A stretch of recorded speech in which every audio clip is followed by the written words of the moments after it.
Most of the time when I play a game, I can usually remember key parts of that game for years to come and forget, like the average conversation characters have. And I really don't want this to come off as rude, even though it is, but I don't remember much of anything of Death's Door. However, I do know I at least liked it, and I remember one very important thing about it, which I'll get to later because I have to keep you engaged in the video. The devs actually made Titan Souls before this game, which I used to watch plenty of Let's Plays on back in the day, so that was a pleasant surprise. I was also shocked to learn that the team is only two very talented people. They did outsource a lot of the art and stuff for this game as well, which I didn't want to go unnoticed. Not to make it sound less impressive, but to make sure everyone who worked on this game gets their kudos. With that said, let's waste no more time and start this spoopy month off by jogging my memory on Death's Door.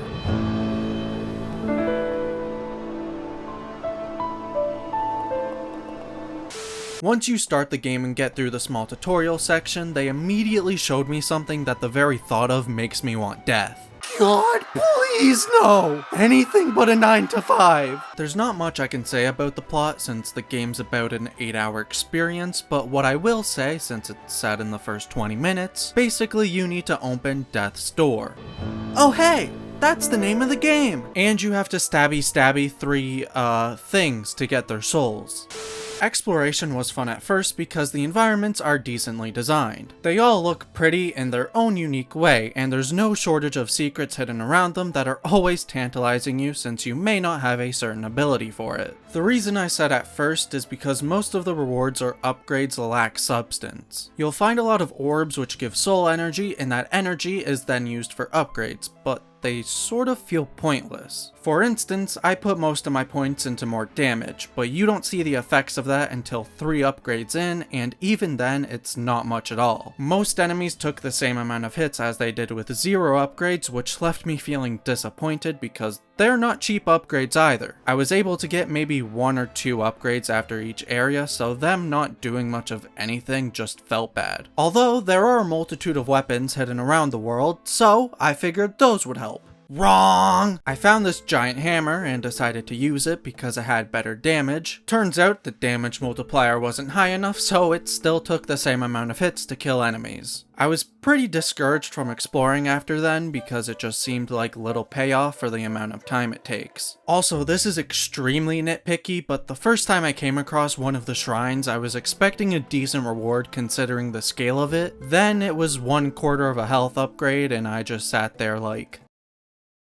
The characters and writing are really where this game shines, and honestly are the reason I was able to see Death's Door to the end. Despite the cold, sad nature of the story, the writing is the polar opposite. It's told through a lighthearted manner with jokes and gags that landed most of the time for me. I love talking to the NPCs like Pothead, who despite being cursed to be in a pot of soup, is still able to crack jokes. This is true for most characters as well. It very much gave me the impression that everyone is just trying to bring some joy in a world that is pretty devoid of it. Death's Door doesn't forget its dark roots though. This person asks you to kill them once you get stronger, for instance, and after a boss falls, Mr. Wants to Die gives a bittersweet monologue about them.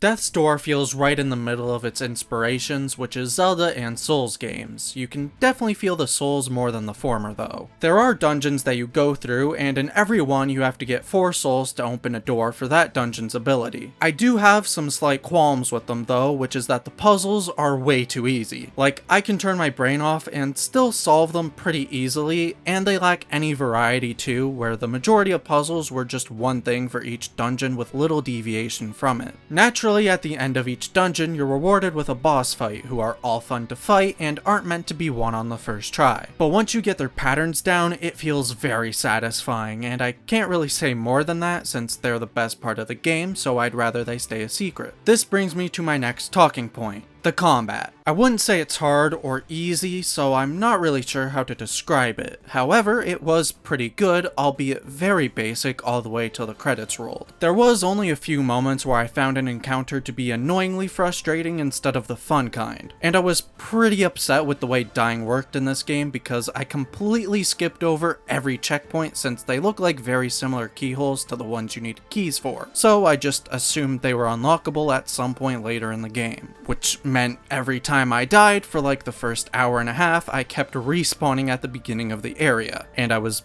very, very frustrated to the point where this entire bit was just me saying how unenjoyable the gameplay was. But then, yeah, I figured out I was being a big dum-dum, and after I recovered from my inner dialogue about how stupid I am, I continued playing, actually enjoying my time. I'm also not really a fan of the healing mechanic because the only way to heal is from planting a seed or...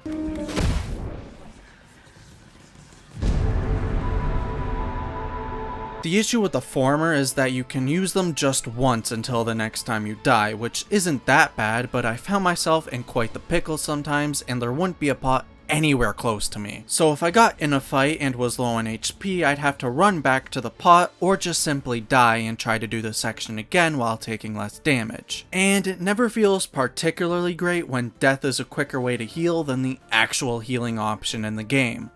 I didn't really enjoy my time with Death's Door, as I'm sure was evident, but the character's writing and boss fights were enough to keep me motivated for the majority of the game. I really wish there was a patch or something to up the damage just a bit. I think making the rewards mean something over having the game be quote-unquote difficult is a worthy trade. It's not like the entire game would just be a walk in the park either, since the bosses still exist and you won't be able to just ignore all their attacks and spam yours till they're dead. But this is only the dev's second game, so I have faith that they'll learn and their next game will be even better. Now, before this video comes to a close, I'm gonna tease what my next video is on. Enjoy.